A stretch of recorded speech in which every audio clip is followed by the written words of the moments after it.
Well, let's get this party started here. Good morning, good afternoon, good evening, everyone. Thank you for joining one more exciting discussion with the RIST group. We are here today proposing a roundtable on multi-link, hopefully with a lot of participation and interaction from all participants. This is, we have our three main panelists just to get the topic started. And hopefully everyone will join us to participate today. We want everybody to be able to talk and ask questions and, share their points of view. So welcome everyone to this session. Here with us, I am Susanna Brady, by the way, and I head sales and marketing for Cobalt Digital. I'm also the chairman for the RIST Forum. And here with me today, we're gonna have Dr. Ciro Noronha. Dr. Ciro is the Executive Vice President of Engineering for Cobalt, and he's also the President for the RIST Forum. Dr. Sergio Amirata is the Chief Scientist at SIP Radios, and he's one of the directors for the RIST Forum. And Mr. Adi Rosenberg is the CTO and founder of Video Flow and also one of the directors for the RIST Forum. So, gentlemen, again, one more time, you guys participate in our sessions, and thank you so much. We appreciate you being here with us today. So let's get started and see what we're going to be covering today. First, we're going to have a brief introduction on RIST and a short overview of RIST multi-link technology. And then our panelists are going to open up with some customer use cases. First Cobalt Digital, then Video Flow, then SIP Radios. And please feel free to post something on the chat or unmute and ask a question. This is, let's pretend we're all in the same room and we're just having, a very casual, informal discussion today.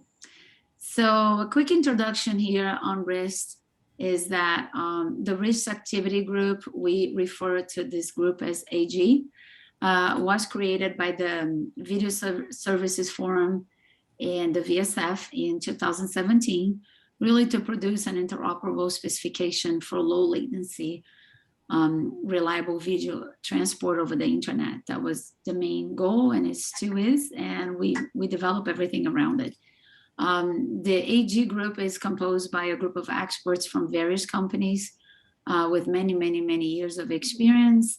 And the best part is that they have a standards-based approach. So everything is based on existing standards and things that have been proven over the years. The AG so far, they have produced 3 specifications, which we call the simple profile, the main profile, and very recently the advanced profile. These are all freely available for download in the vsf.tv website. And of course, in the last 3 years, since our beginning of almost 4 years, there's had been 170 companies that joined the RIST group, and many numerous commercial products out there. And also we have a free open source library. So this is really the beauty of this. It's all interoperable, and vendors are free to do whatever they want as long as they are staying within the specifications. So this next slide shows this little diagram, which summarizes what I just went through. The VSF created the activity group. The activity group writes all the specifications. The RIST Forum, which is the marketing side of things, which we are all part of. Ciro is president, I'm chairman, and Dr. Sergio and Adia, the directors. We basically have biweekly discussions with a couple dozen of other people who volunteer and come, and we decide on all types of marketing activities, from white papers to events like this. So we welcome you, and if you haven't been part of one of those calls, and if you haven't been active with us, we really hope you can join us from here on. So now I'm going to pass it on to Ciro, who's going to go over, what is multi-link and why do we want it. Okay, thank you, Susanna.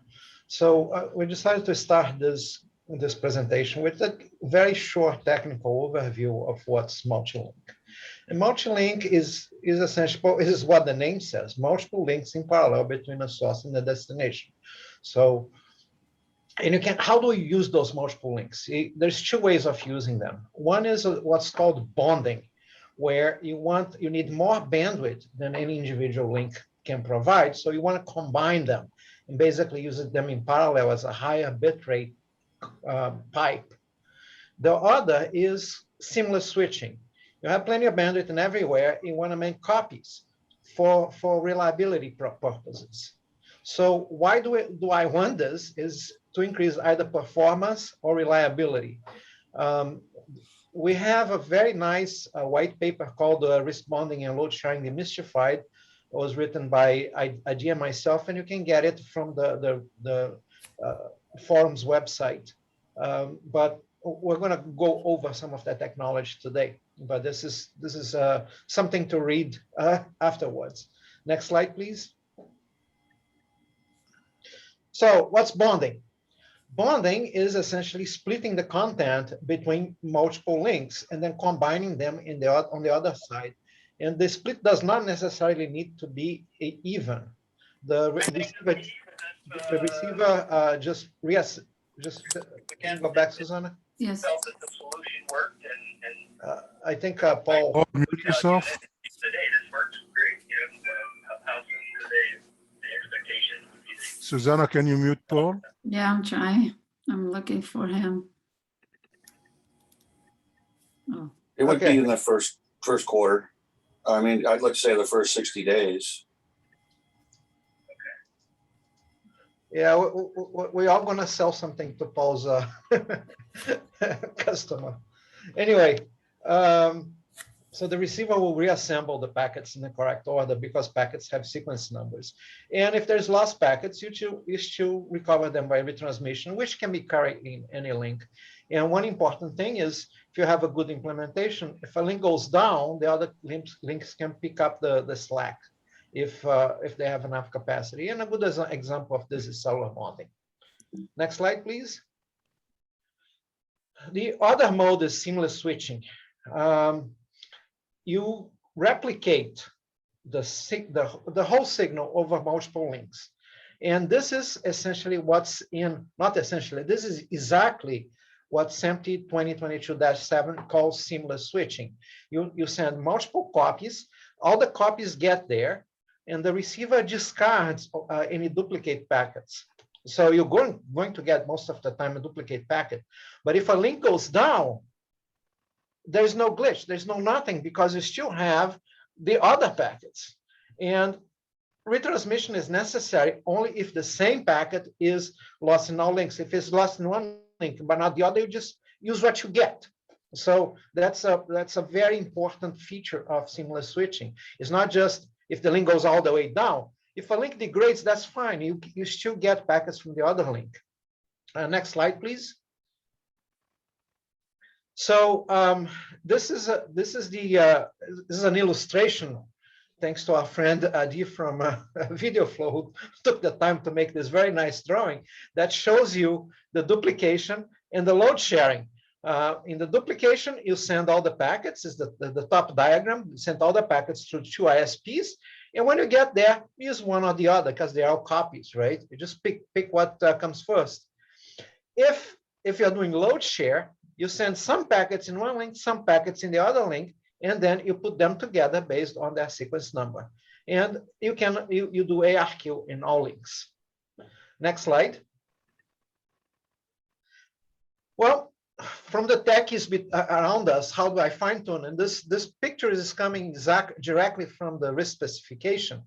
One thing you need to keep in mind is that the delay through the various links is not the same. So you need to allow some packets. My friend Adi likes to call this the grace period before you declare retransmission. We didn't take his suggestion. We called it the reorder section in the specification.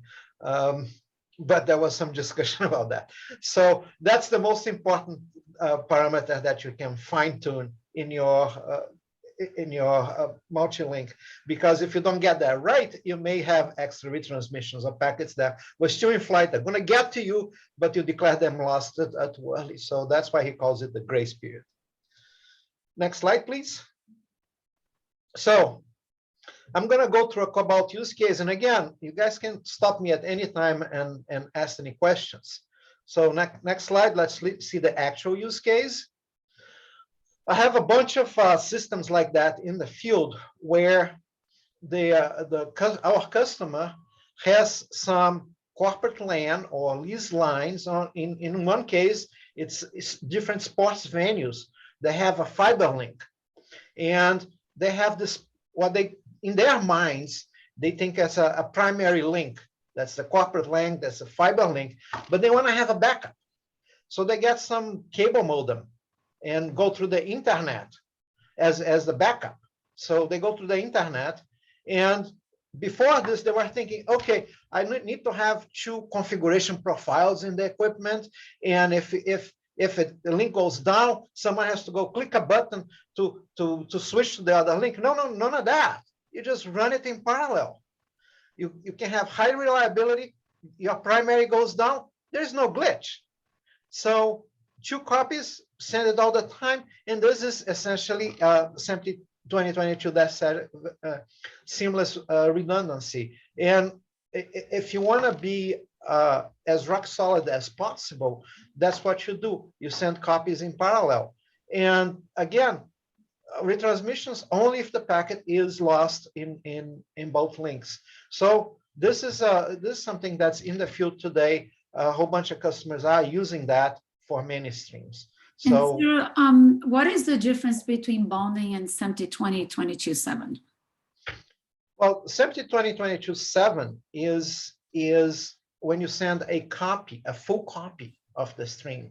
So your objective there is primarily redundancy. You send a full copy. In bonding, is you're combining. You're not sending every copies of the packets. You're just splitting the packets so you can combine them into a higher bandwidth link. I remember when I started this many years ago, I'm not going to date myself, you had routers that did that, right? They bonded 2 or 3 T1 lines. And the first thing you discover when you do that is the packets come out of order on the other side. They didn't have the concept of reordering. You had to deal with that on your own equipment. Mm-hmm. So my very first system that got deployed on that didn't work because of that. And we had to go deal with this. But that's really the difference. I have a question here, sorry. Yes, absolutely. Go ahead. So what would be the benefit of such as this system? Would it reduce the amount of buffer that is needed instead of like running a load balance, for instance? Would that be one of the benefits of doing something like this? Like you have 100% on the 2 links? Yeah, the benefit is that if you lose a link, the stream still goes without a glitch. That's the key part. There is no 2-second glitch or go to black when you lose a link, when it's switching to the other link. All the packets are there. And again, if the links start degrading, you get packets from wherever they come. So again, you have no glitch. So that's the benefit. If I may add to the answer, when compared to bonding, the duplicate data allows you to get away with a smaller buffer. You can set up a much smaller buffer and still recover everything. Things that you cannot do when you split the stream between multiple links. Now, Sergio, so how smaller are we talking about? I mean, usually we talk in terms of RT times RTTs. Is this going to be like instead of doing 4, you do 2, or is it like half of it or something like that? It's all going to depend what your expectation is for a packet loss bursts, right? If you want to recover from any packet loss burst, you need 6 times the RTT. But if you expect your lines to be well behaved and only have a small percentage of packet loss, you can reduce that in half or even less.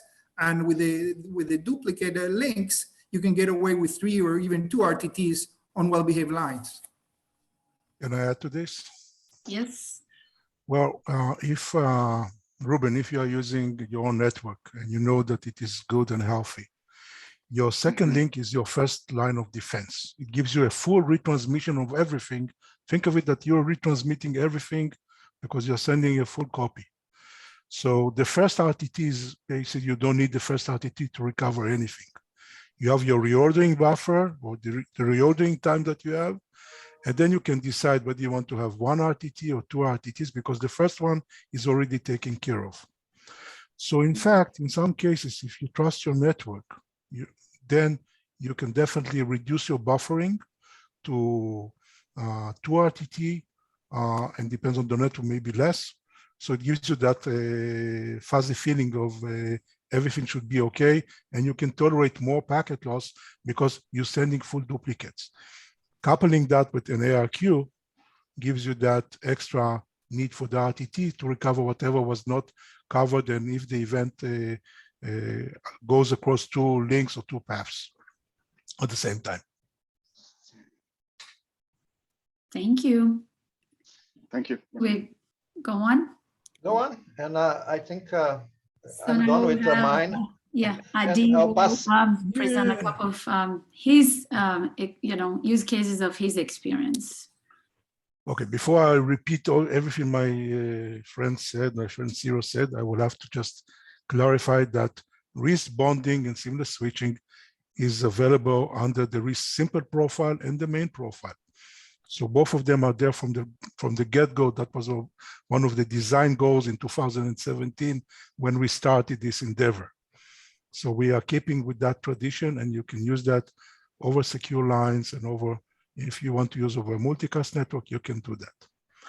So I'm going to focus on the dynamic load share or the bonding and show some advanced capabilities. Most of my slides are from previous VSF days or SMT meetings. So basically with the dynamic load share, you are not limited to only 2 links. You can, depends on the implementation, you can add more and more.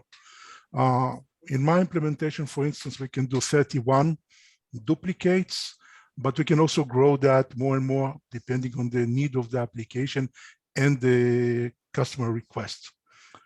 We started this endeavor way before RIST when we had to send from Africa and we didn't have enough bandwidth. The bonding was there to give us more capability. But then we also saw that there is a big benefit of using that over multiple ISPs. And the reason for that is that whenever you reduce the load of a network over a certain ISP, you reduce the probability of packet loss. You reduce the congestion. So then you can, if you reduce that bandwidth through, you can reduce the probability of packet loss. You can use smaller buffer if desired. In this example, for instance, we are showing that we have ISP A, ISP B, and ISP C. ISP A and B running through a secure RIST main profile that can be with DTLS or PSK. ISP C, for instance, runs in the clear. So in this example, we are sending 45% over the 45 and 45% over ISP A and B and 10% over ISP C. Now in the implementation that VideoFlow is doing, we have a dynamic load share, just like Ciro said, that when one link goes down, the other 2 links will pick up. Basically, they will split the load between them in the ratio that the user set up initially. Whenever the link comes back, they will go back to the original setting. Now, for ARQ, we need to run RTCP, which is the basic communication layer in the RIST. And we can use this capability to overcome less bandwidth or bandwidth fluctuations between the links, because we can move bandwidth between a link to a link based on the conditions of the link over time. Next question, next slide, please. Well, some use cases. So in this example that we showed in a recent demo, we are showing the use of RIST over 2 microwave with STL or STLTP. Those IP links carried over 2 links, and we can reaggregate them and provide a seamless switching or running load share between them. So then any interference, hold on, don't jump, any weather interference on one link is not affected by the other. So we have a very clean feed, pristine feed going out to the exciter and from the exciter to your homes, wherever they are. Next slide.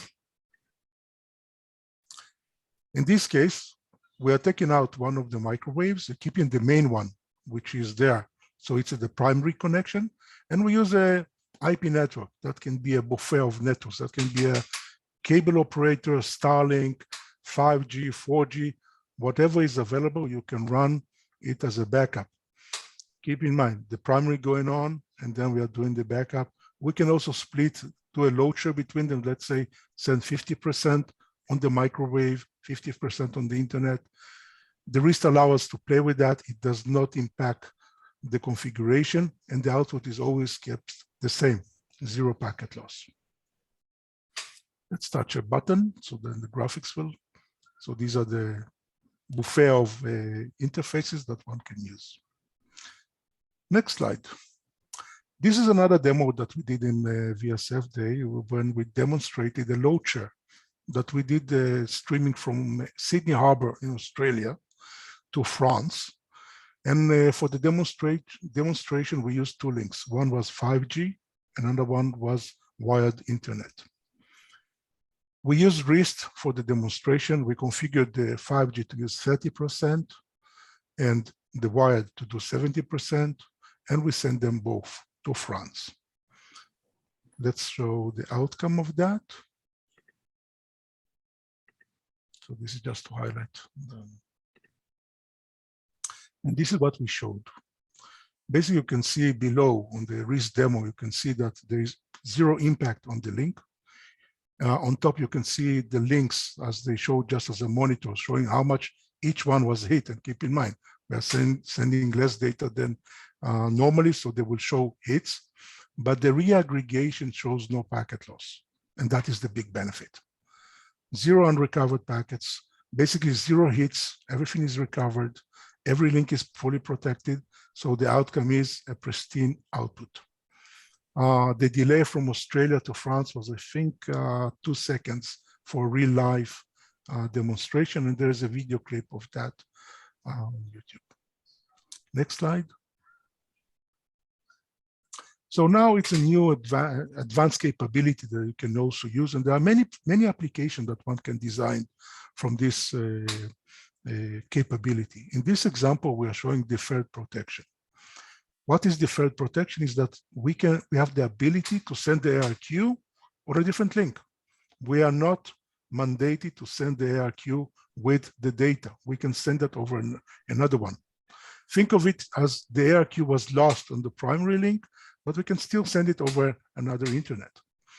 So just like before, we have ISP-A, ISP-B, and ISP-C. ISP-A and B using a 50-50% load share, but the entire ARQ goes over ISP-C. So imagine that you have fiber links that you have to pay money, your arm and a leg for fiber, and every megabit costs money. So usually if you want to send a 20 megabit, you will have a headroom of 20%, that's 4 megabit that you have to pay.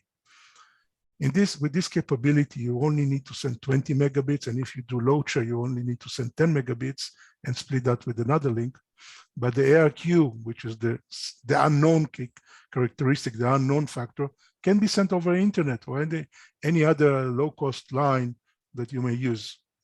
And that is what we are showing here. So let's see the application that we are doing that. And this is, once again, we're going to the STL, STLTP. We have the microwave running without headroom, and the ARQ is running over open internet. Once again, there is a buffer of what you can use. So in fact, it gives you capability, more robustness to add more features and more resilience to your system. You can then imagine to use that for disaster recovery applications, in the cloud, from the cloud, and so on. Adi, I have a question. Yeah. I'm sorry to interrupt. So if the ARQ link has a different characteristic in terms of latency than the primary link, I mean, are the lost packets that are sent over the ARQ link are sent faster than normal rate? You can send them at any rate that you want. That is one of the advantages. When you have a link that you dedicate for ARQ, you don't have the limitation that we usually impose on throttling the retransmissions. You can send it as fast as possible that you can. because now you don't have the data to be concerned with. That is an added value of using that. I'd Okay. say something. I think also you're probably concerned about different latencies of the different links. You just need to compensate from that. Maybe you want to talk about that, Adi. Well, usually the buffer that we have in the receiver is already tailored to compensate for multiple retransmissions.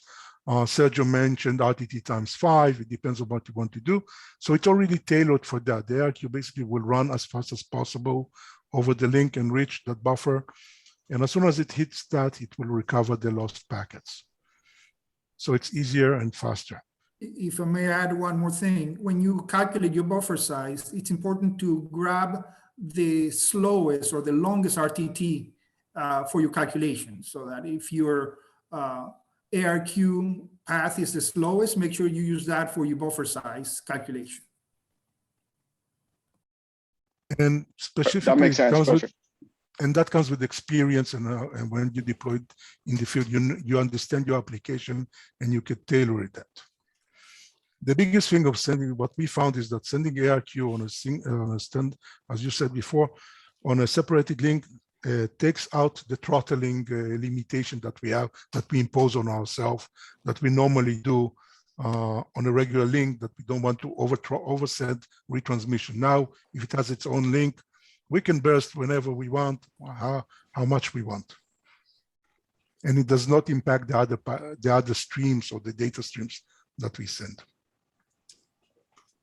So let's see the same phenomena on the 5G. So in this case, we configured the 5G to send only the ARQ. Why is that? Because 5G costs you money. You don't want to send too much. Sometimes you pay by the bandwidth. And we send the link over the wired internet without any protection. So let's see the outcome.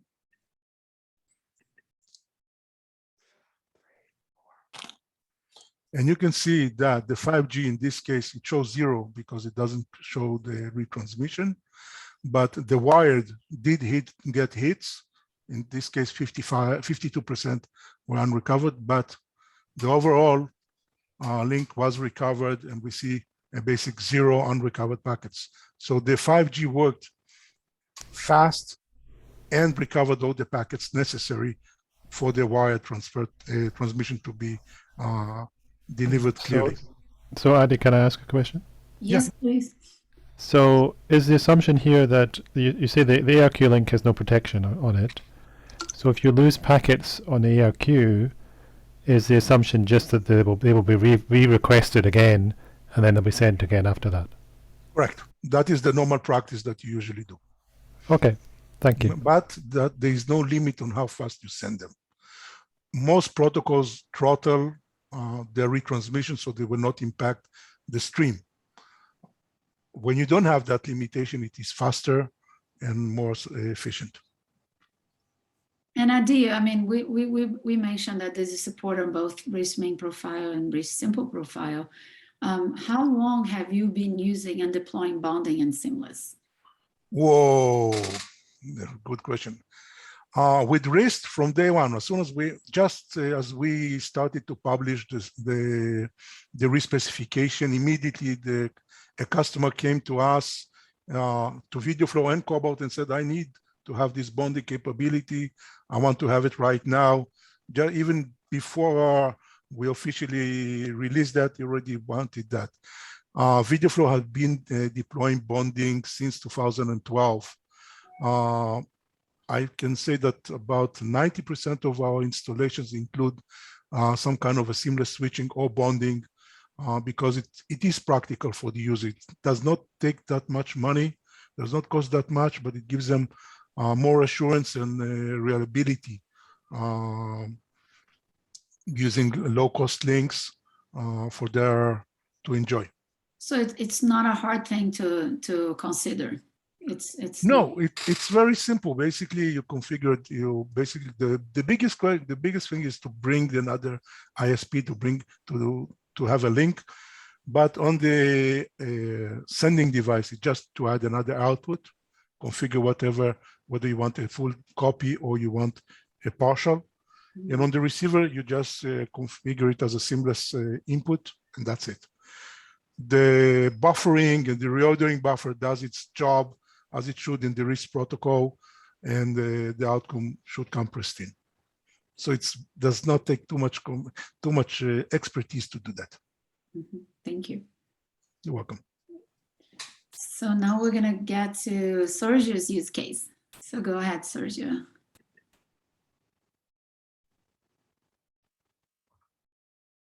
Sergio's on mute.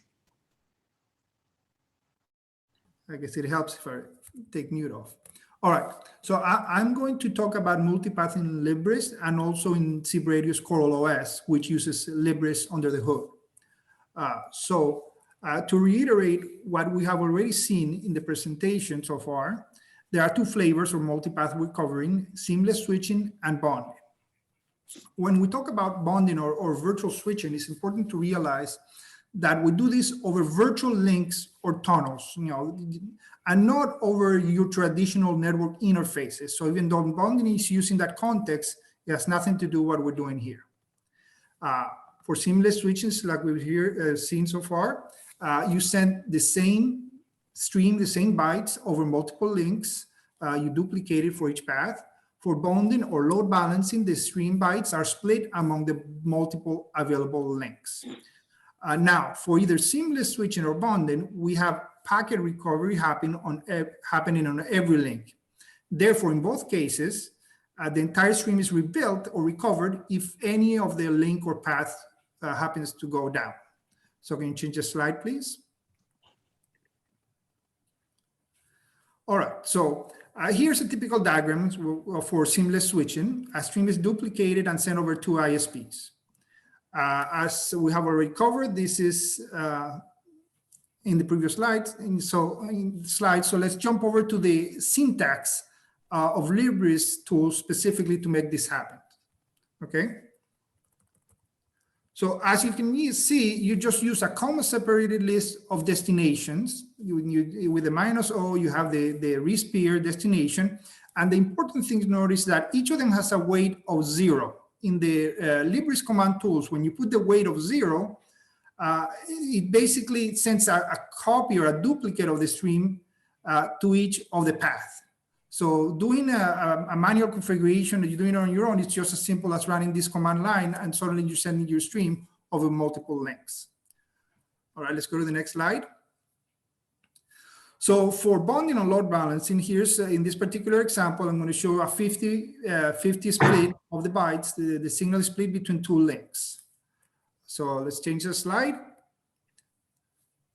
So from the point of view of the command line tool for libRIST, it's almost identical. If you pay attention, the only difference is that the weight in this case is set to 5 and 5. So the internal algorithm calculates the aggregate of all the weights and sends the data accordingly.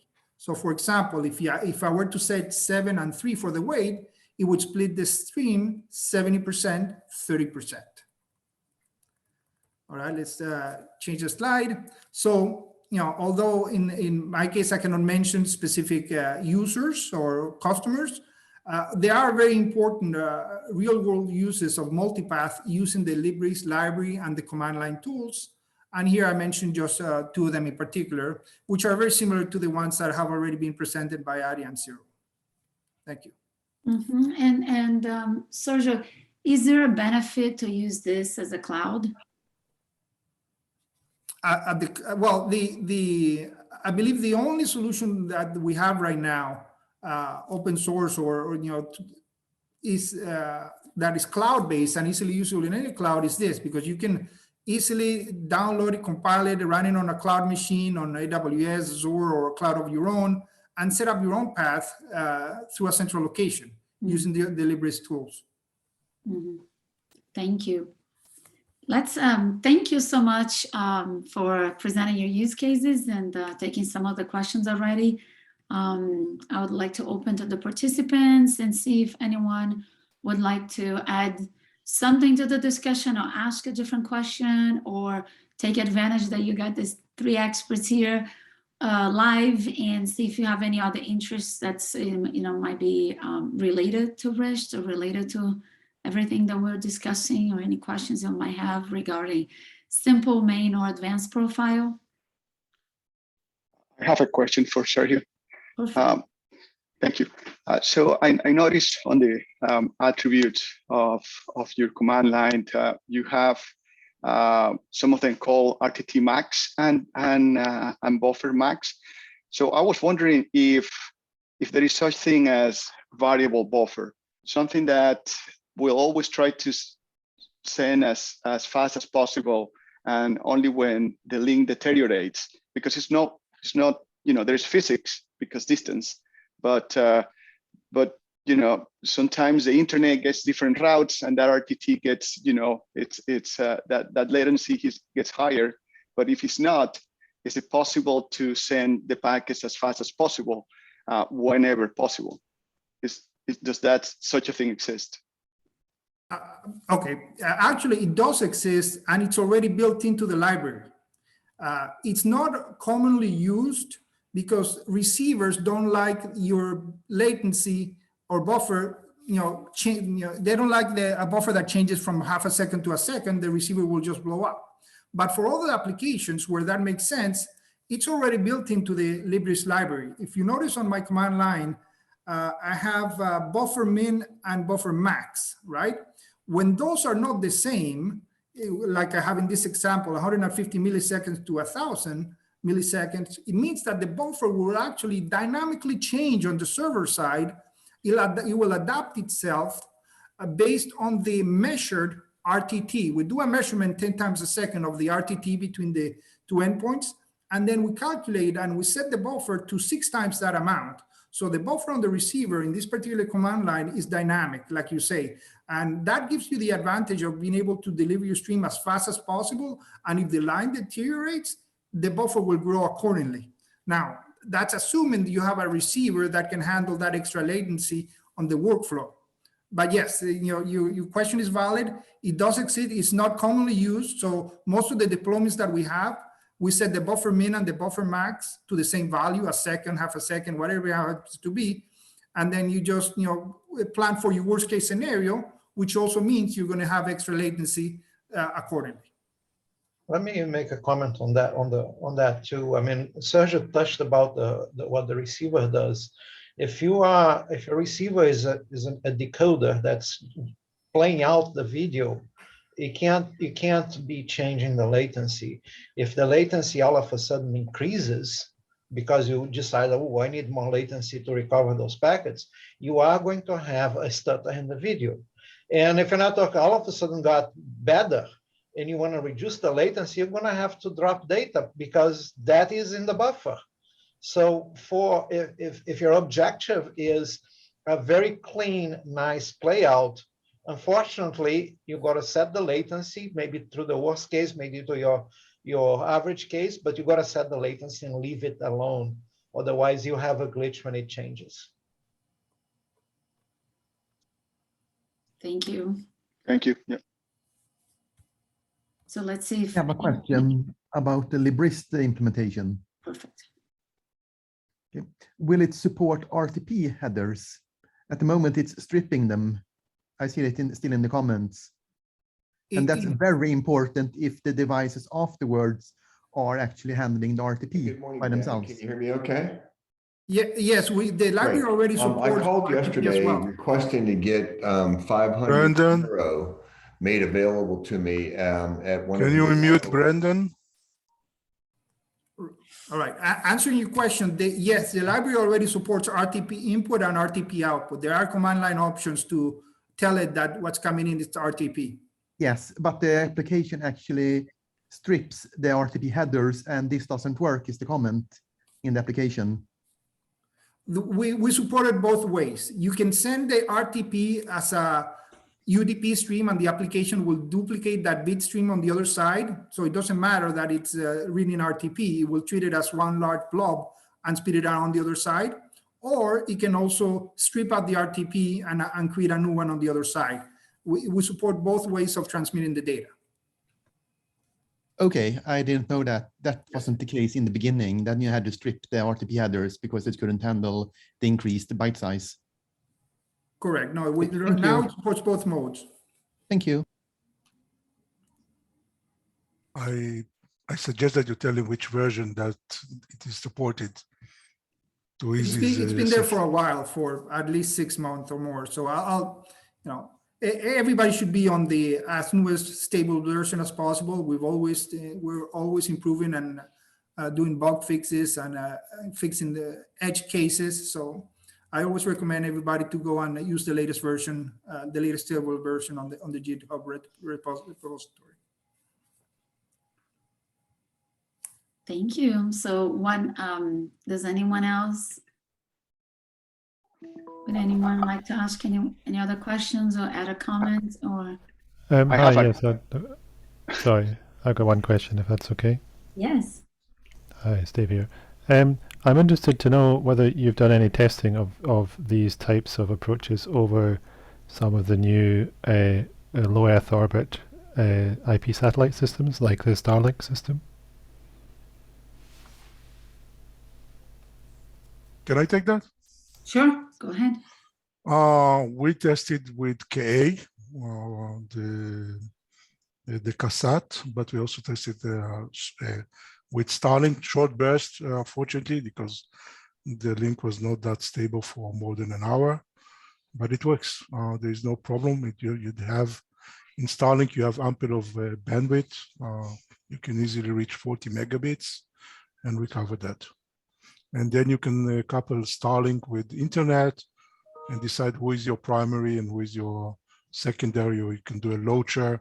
And when the Starlink is in his not delivering period, all the Loadshare goes to the internet, and once it comes back, you go do a load balancing or Loadshare again with the Starlink. You have a short interruption of service until the entire sky will be covered with the birds in the sky. So it is doable and feasible and tested. Thank you. Thank you, Adi. Any other questions? Let's ask some more questions. Yeah, I have one more question. There was talks sometime about. The main thing of having an open specification is that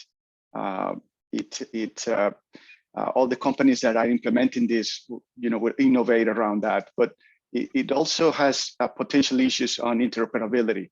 There was talk about being able to test interoperability against servers on the cloud or something like that to make sure that whatever implementation you have meets, it meets the standard. Is that something that is still on the works? And the reason I ask this is because I'm actually in 2 different cases have faced this interoperability issues, either with the simple or main profiles using libRIST and another vendor implementation, and then another cloud vendor implementation of RIST. If I may take this, we do have a test server available for anybody to test custom implementations. That test server, unfortunately, it's right now on the inside of it, it only has libRIST.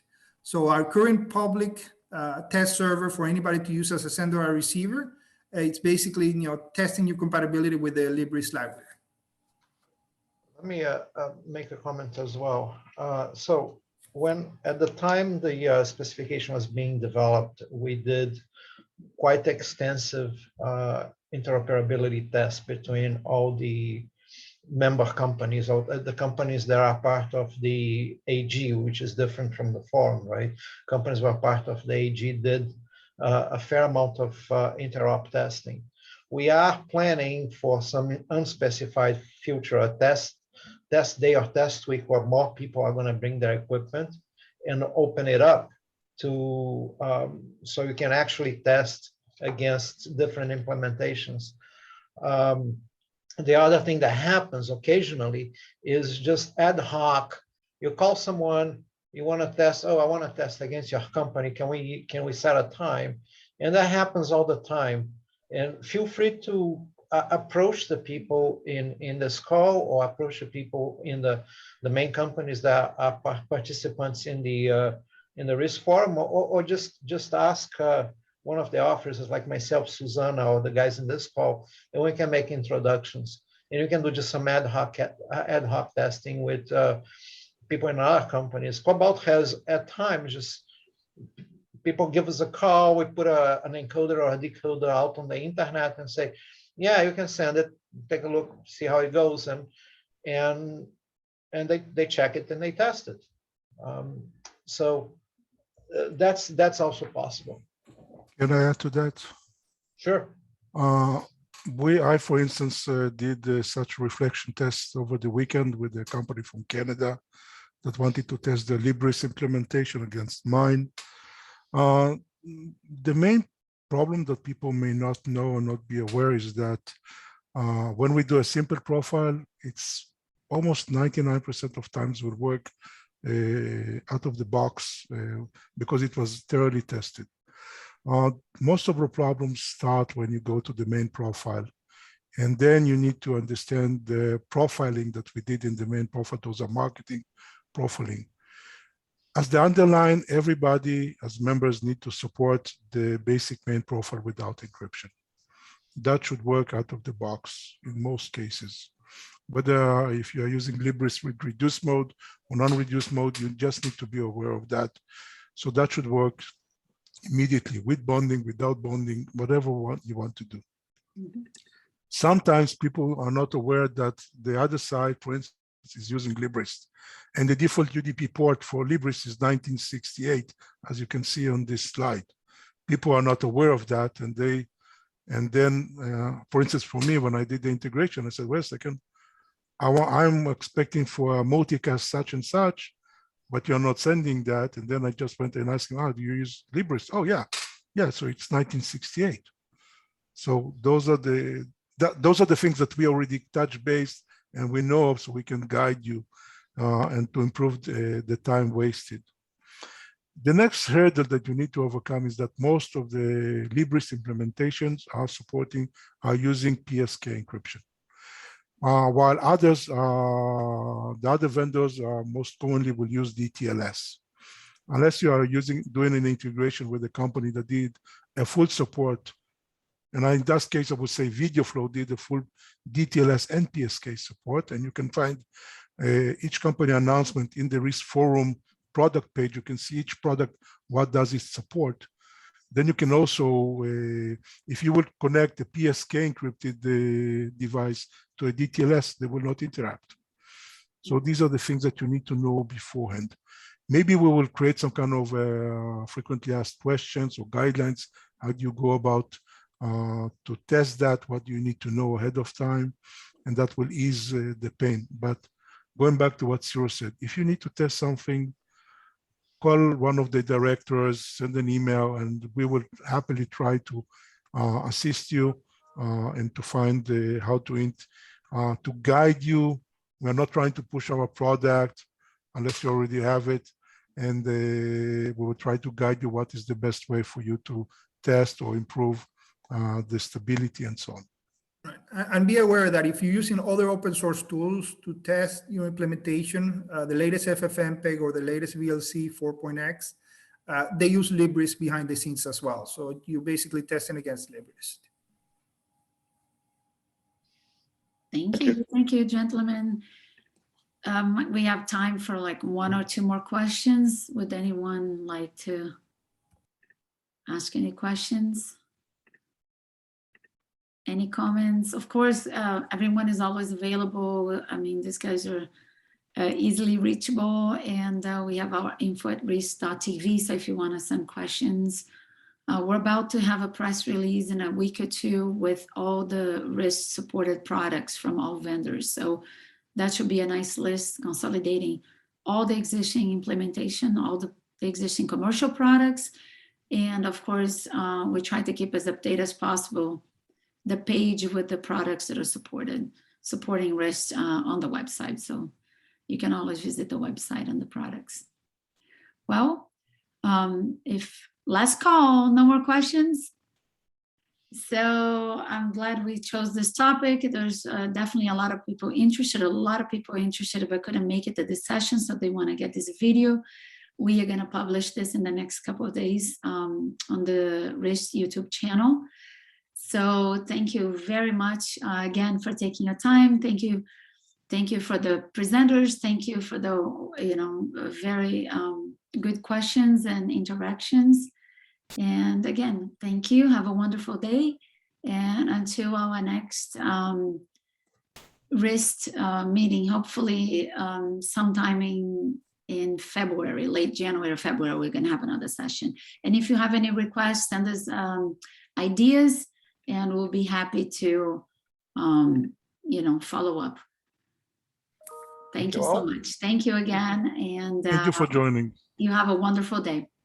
So someone is asking for linked documentation. Just go to vsf.tv and you will find this. The presentation will be available. We'll generate a PDF and we'll send you to the people who attended. Yeah, we'll send the presentation, the slides to all of you, and also, you have the access to the whole recording. Thank you very much. Have a wonderful day, everyone. Thank you. Bye.